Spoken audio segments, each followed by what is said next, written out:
Батут, памп-трек, павильоннары булган исте ябык корылма, паркны үзгәртүнең икенче этабы концепциясында балалар һәм шәһәрлеләр юлын тагы да кызыклы итү өчен күп элементлар каралган. Әлегә планировка бара. Подрядная организация определена. Подрядчы оешма билгеләнде. Башкарылачак эшләр бу территорияны төзекләндерүне дәвам итүне үз иченә ала. Ландшафтны үзгәртү, кече архитектур формалар урнаштыру, балалар өчен уйнау җайланмалары, спорт тренажерлары булдыру каралган.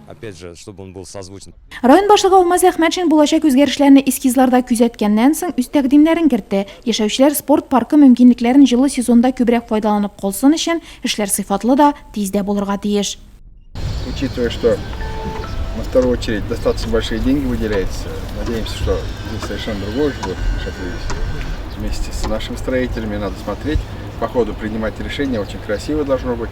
Чаңгы базасы Нурлат спорт сөючеләр өчен кырылучы чираттагы объект. Бүгенге күчмә киңәшмә планына ул да кертелгән. Очрашуга спорт ветераннары чакырылы. Радик Ибрахимов быелгы кышкы сезонга үзебезнең чаңгы базасыннан старт алмакчы. Это большое счастье, это большая радость. Бу зур бәхет, зур шатлык без чаңгычылар өчен генә түгел, бөтен Нурлатлылар район халкы өчен. Биредә велосипедта йөрү юллары, роллерлар өчен трасса булыр дип уйлыйм. Нәк район башлыгы әйткәнчә, җәен җиңел атлетика кросслары уздырып була, ә кышын инде без бик теләп чаңгыда йөриячәкбез.